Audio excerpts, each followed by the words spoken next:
You're watched them 22, before. 9 and 2. What? You're 29, 22, 9 and 2. So what's your point? That's great. Okay. So what the fuck are the? But let me see the Leafs record. Hold on. You're see. Here we go. You're just talking numbers again. What is Gil? What does he do? Game. He only watch highlights.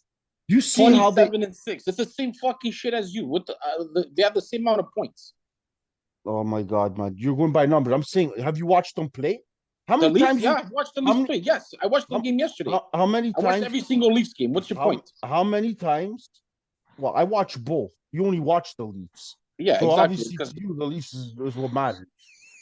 I watch a bit of both, right? Okay. I watch the Devils. I even watch the Bruins because of my daughter, and it's a whole different. It's different systems, different everything, right? Yeah. So, okay. I'm not saying it's different systems. Or I'm just saying you're saying that they're better than the Leafs, but they have the same amount of points. So how are they better than the Devils? Leafs? Have 2 more wins. Yeah, and the Leafs have 2 less losses than they do. So that doesn't mean nothing, Jose. That doesn't mean anything. I know. No. Okay, but so why are the Devils better than the Leafs then? They're playing better right now. How are they playing way better than the Leafs if they have the same amount of points, almost the same record? How are they playing better than the Leafs? If I watch what Jack Hughes is doing for Jersey, Austin Matthews is not even doing that for the Leafs. How many goals does Jack Hughes have? Oh my god! Yeah, and how many breakouts does he have? How many interceptions does he cut for defensively? You don't watch that. You count that. Matthews doesn't do that. Matthews doesn't do that. Not as much as Hughes does. That's what I'm saying. Okay. What did you say? Okay, why don't you start watching the Devils a little bit? I don't need to watch the shit Devils. Here we go. Talk to me when you make the playoffs. Then you can talk. When I make the playoffs. Yeah, then if you guys make the playoffs this year, then you can talk. Okay, we hadn't made the playoffs since 2013, I think. Okay. No, actually, no, we made it in between there somewhere once. We lost to the Rangers, no? Rangers in the semis, no? The semifinals? Yeah, something like that. Yeah. And the Leafs haven't won a round in 18 years. And there was a time from 1990, I believe 97 to was it 96? There was a time that they made the playoffs for a while. Yeah, they were in the whole Brodeur era. They made the playoffs, no? No, there was a time from 96 till 2020. No, sorry, 2000. I think there was a good 4 or 5 years they didn't make the playoffs either. Also, the Leafs trade Dennis Malgin for some guy named Hunt to get bigger, I guess. Malgin was traded for Mason Marchment, as you know, a couple of years ago, which is exactly what the Leafs need right now. A big, high-scoring winger to play the left side.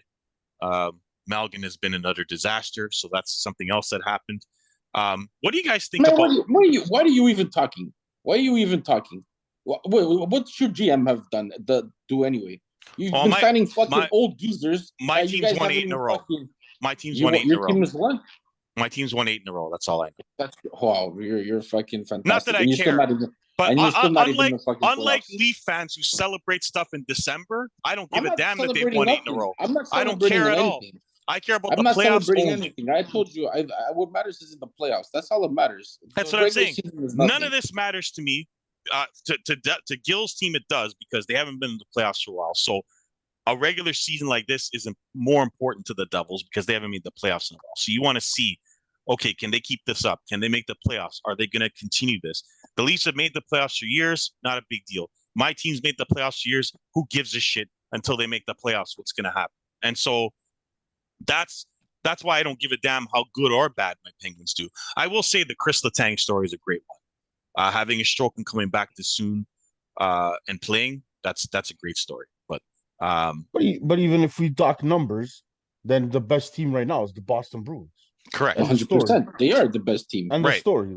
Yeah, they are the best team. 100%. No. I'm not worried about the Bruins.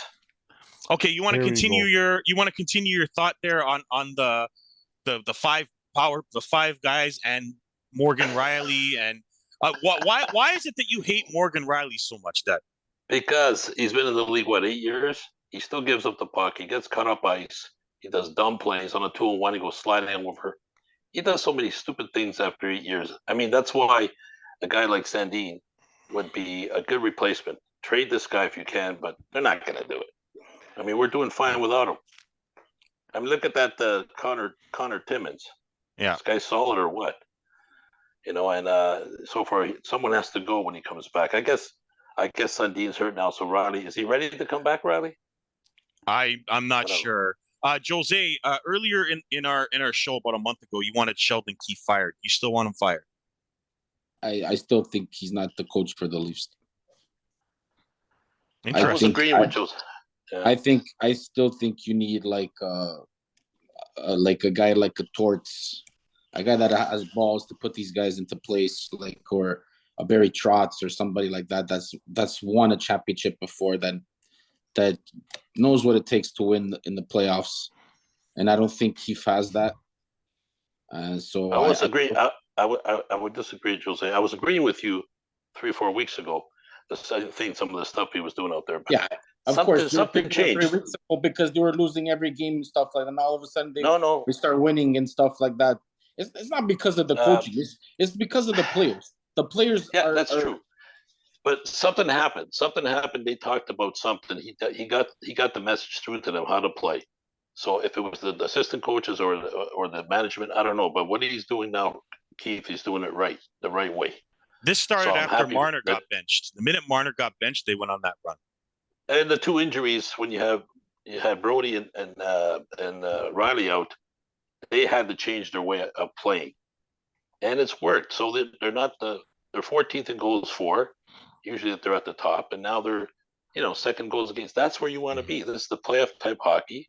They showed Tampa Bay what it's all about by hammering them 40-29 in shots and dominating that game. Yeah, they did outplay Tampa Bay. Yes. If they can keep it up and play this way, then we're on the road. They're not worried about Boston. They're not worried about anybody. Well, you're likely to play Tampa in the first round, so that's the team you got to worry about. We've seen this tape many years already. I know.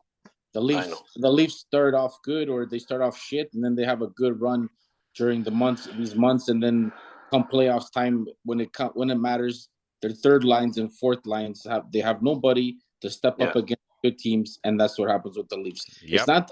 It's not the defense. It's not the first 2 lines. It's the third and fourth line that's going to kill the Leafs.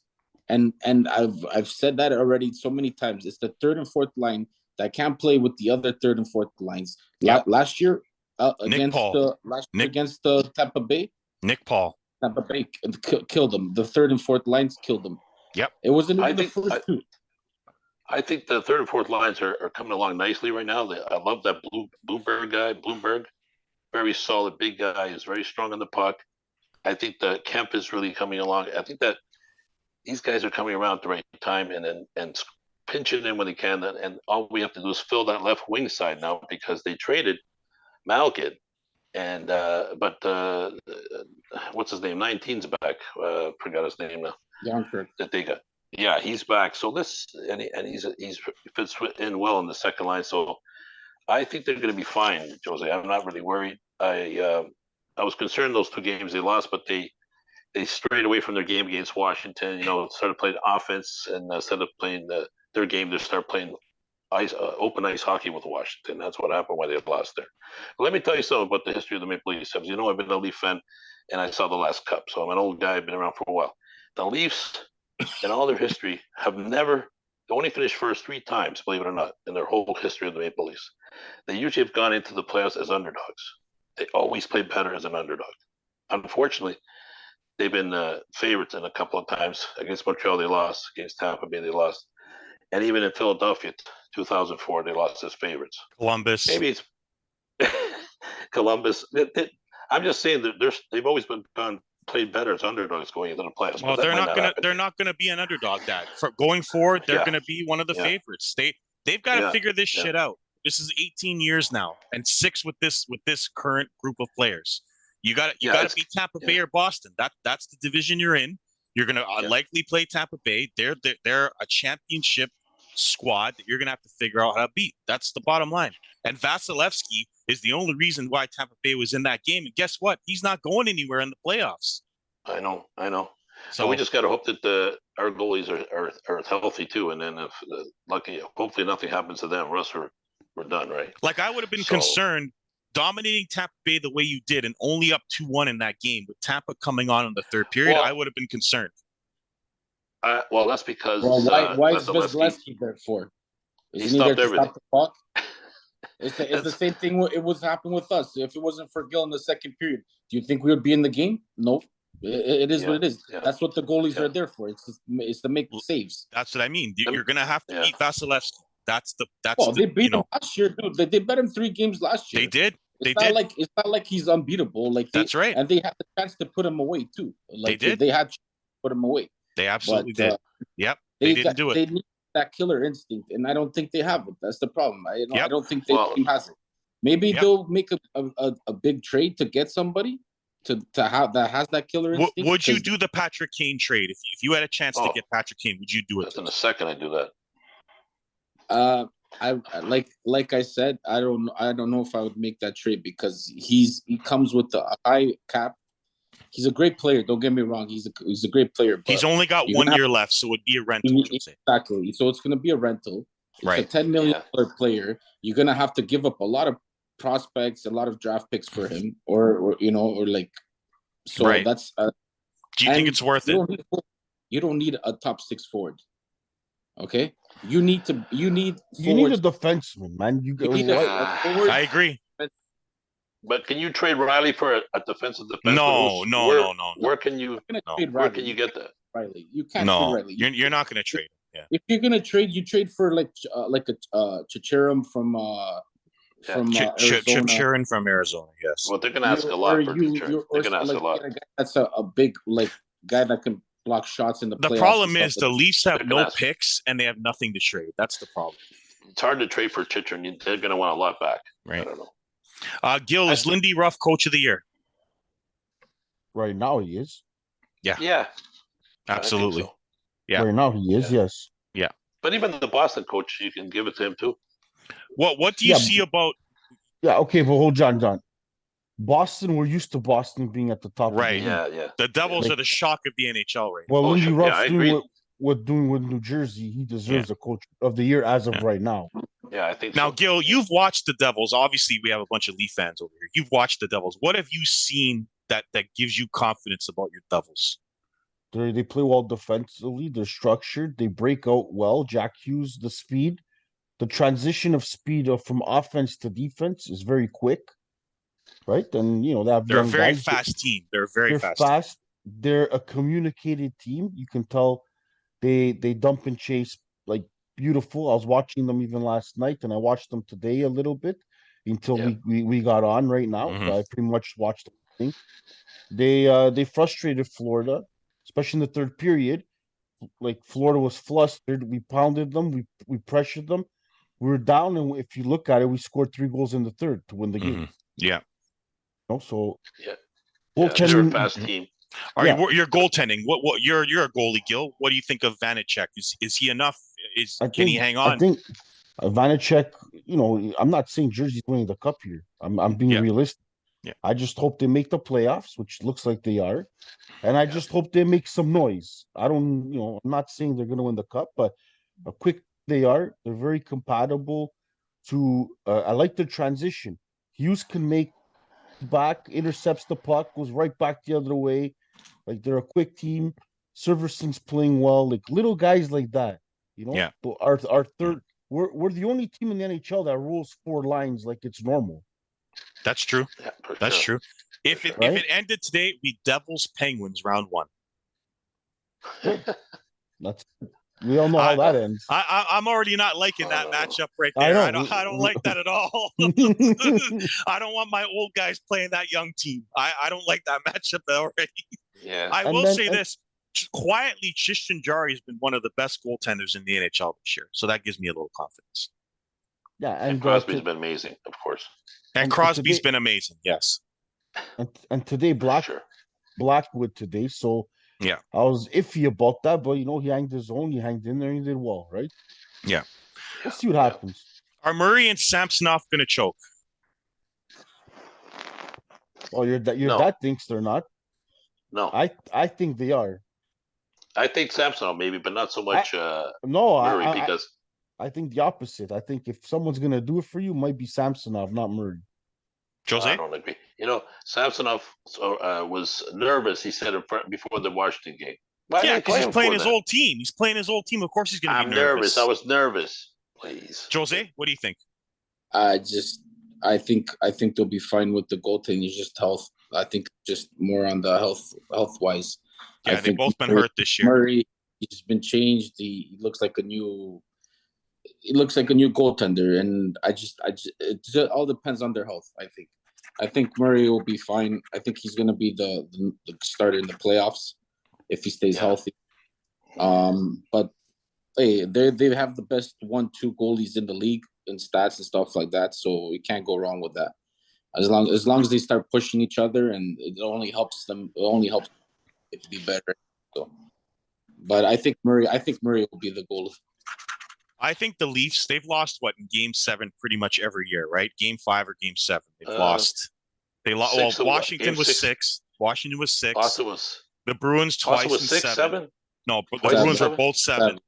Columbus was 5 because it was a short series. That's not even a playoff. That wasn't a playoff. That wasn't a Montreal. playoff. Montreal was 7. Tampa Bay was 7. Yeah. My thoughts on the Leafs are this: they're going to need Austin Matthews to turn into Connor McDavid in the playoffs. If that happens, he was good last year. If that happens, yeah. But here's the difference: that when Edmonton needed to win Game 7, he completely took over that game against the Kings. He would not let the Kings. He would not let them lose that series to the Kings. Austin Matthews was invisible in Game 7 last year. No. No. That's not true. Vasilevsky last year fucking stole that game for them, and then Nick Paul for that fucking shit goal in the third period, and then That's right. Vasilevsky stole that game, even Game 6 in overtime. Yeah, he made both games. Yeah, crazy ass saves in that overtime 6, and then in Game 7. He was stoning everybody, and then they score that third goal. Jose, you would agree that Matthews has not had that signature playoff moment. He has, right? Yeah. Listen, Ovi took 9 years. Maybe longer than that. Maybe longer than that. No, it was 9 years. 9 years? 9 years. I think so. Yeah. So hey, listen, you take your bumps. You're going to take your bumps. And eventually, this team will do it. But I'm not saying in the cup, but they'll eventually get out of the first round. Mm-hmm. But they need to take these bumps, man. Every team takes these bumps. Some teams are more well equipped, and the players produce it at a higher level quicker than others. But trust me, Matthews and Marner this year, and even Nylander and Tavares, they've it's so many heartbreaks, man.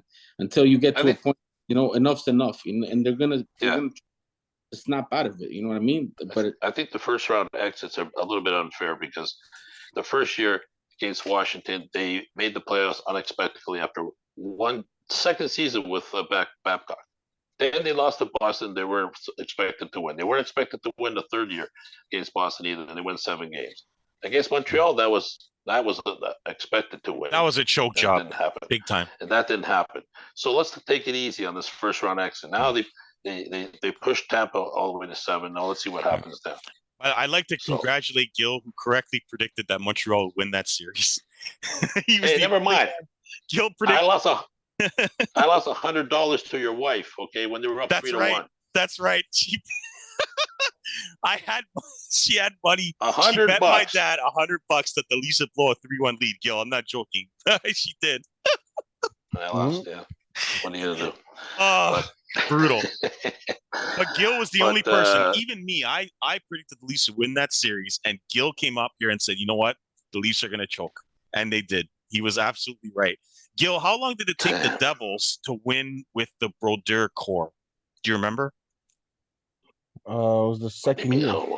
So in the second year, they won with Brodeur. Yeah, Brodeur came in 90. Brodeur came in 93, and they won the cup. So they won the cup. They won the cup right away, like second year. Yeah, they won in 95. No, he was a rookie in 1990. No, I got his rookie. So it took his 5 rookie years. card. It took 5 years. no, but he played in the AHL. He only started playing in the Devils in '93. Oh, okay. Yeah, there you go. Really? There you go. I have to check the hockey. So card. only 2 years. He was the best goalie, and they won only 2 years into his career. They went to the semis to the Rangers in '94. Yeah, and then Matol scored the goal. Scored, right? And then they went. Then the next year they went to the Cup Finals. Yeah, They won, So and who was then that's when they swept Detroit, right? That was the year they swept Detroit, right?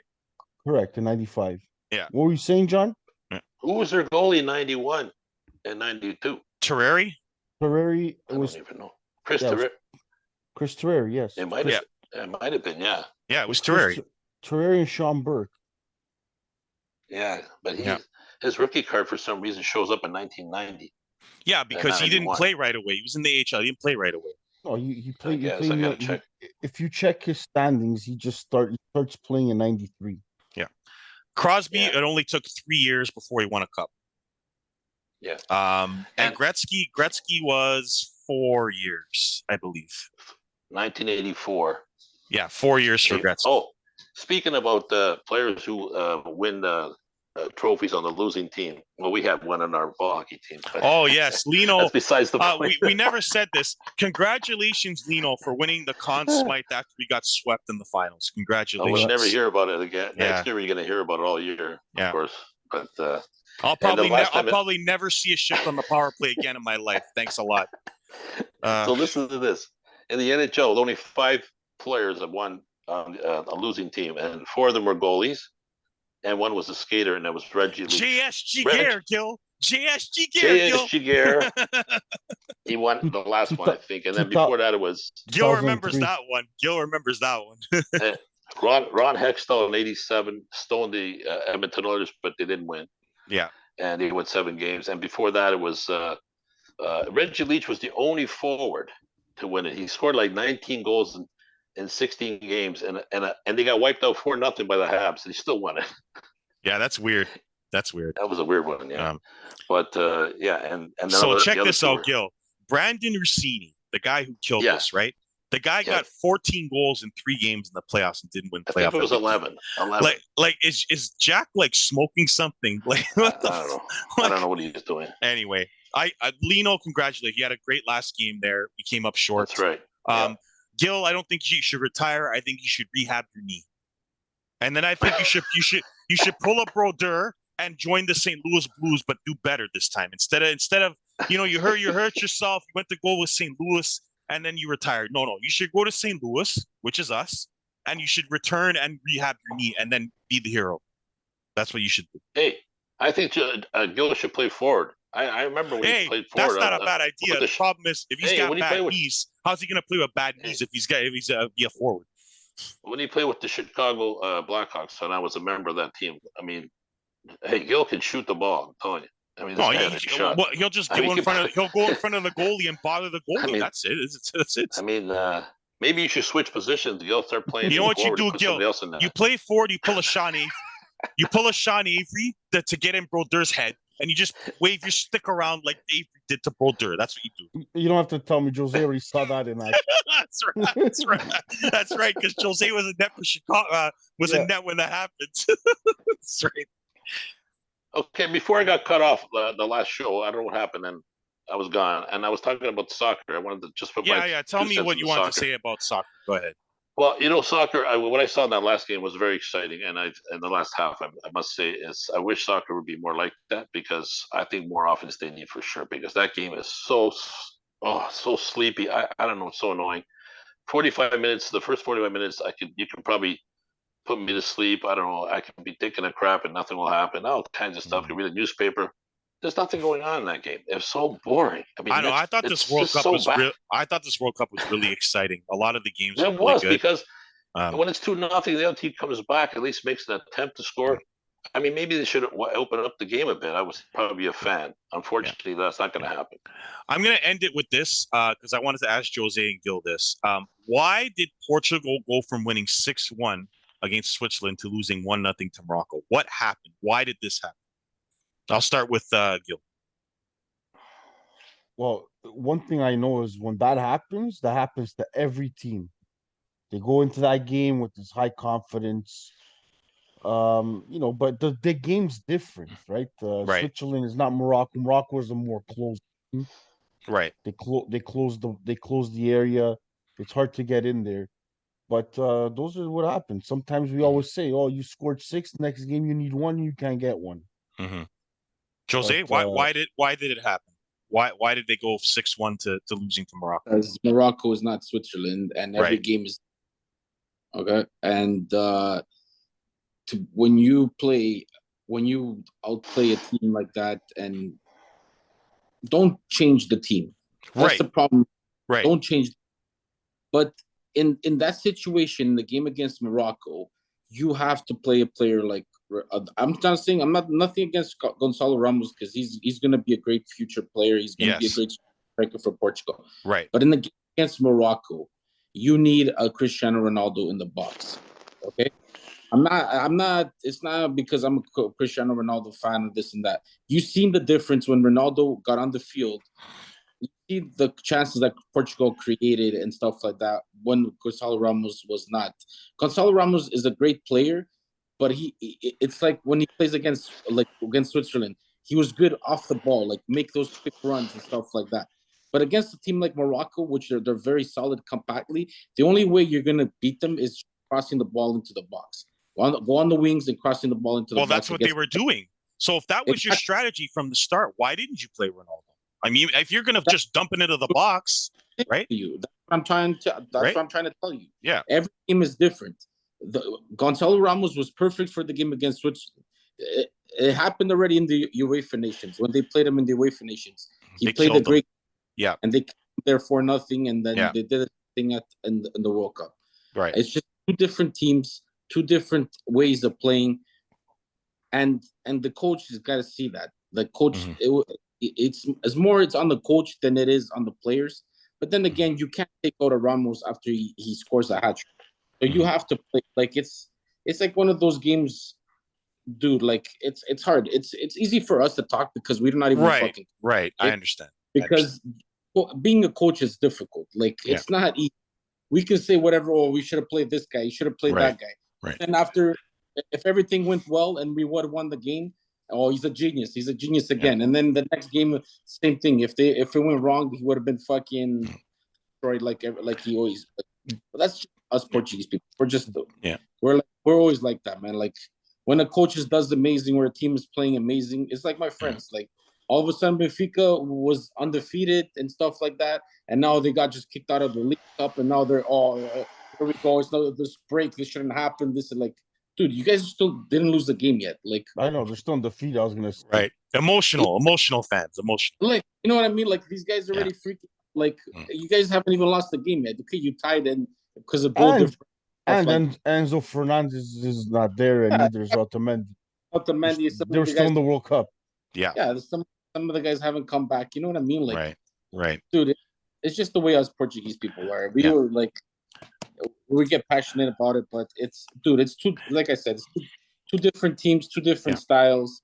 Yeah. And sometimes it works and sometimes it doesn't, man. And we were unlucky too, man. It's just it's already 2 tournaments in a row when you outplay a team and they go to your net and they take one shot and they score, and then you're there all day creating chances and the goalie's making saves and you're hitting crossbars and you're missing. Like, they had their chances. This happened multiple times in the tournament. We saw it with Saudi Arabia when they beat Argentina. We saw it with Japan when they beat Germany.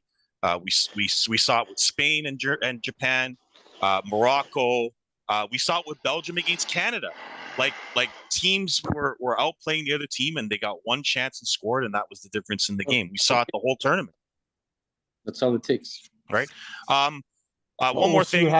We'll see what happens because the Euro qualifying for the Euro starts already in March. I'm gonna do a last salvo, but I'm gonna ask quickly to Jose and Gil. Did Ronaldo deserve to get benched? I don't even know if it was about being benched, but listen, man, I can't. Was it that he showed off the Was it because he pissed off the coach, or was it just strategy? And it wasn't because of that. It wasn't because of that. I just, dude, it's hard to say because you're not in there. No, like, of course not. Of course not. We don't know what the situation was and stuff right. like that. If it was because he was benched, yes, then he was well deserved because there's more than the coach. You know what I mean? Like you shouldn't show off because then you're setting a bad example towards your teammates and towards the rest of the team. Right. Because then if it does it, then the other guy thinks he can do it and stuff like that. Right. Then absolutely, then he's got to be. Yeah. But to me, he should have played. He should have played because I think again the game against Switzerland, even if he was playing, I think they would still beat fucking Switzerland because Switzerland was shit. And on that day they were shit. I think with Gonzalo Ramos or with Ronaldo up front, they would have fucking won that game regardless. But just knowing that it was his last World Cup, I don't think he should have benched him. I think he should have just played him and stuff like that. For the respect. Yeah. Kill. Well, if like Jose said, we don't really know exactly what happened there. But if he got benched because of the attitude of what he did with South Korea, then I'm all up for it because at the end of the day, you're not the coach, you're the player. Right. And the coach is paid to decide what's the best 11 to win that game. Right. And you're a player there you're getting paid. If you're called upon to win the game, you go do your thing. So I don't think he didn't deserve to be benched, but as soon as that happens, then you use the game as a statement. So I agree with Jose. You use Switzerland as your statement game because it was their next game. Right. It went well, right? Gonzalo Ramos did his thing. Yeah.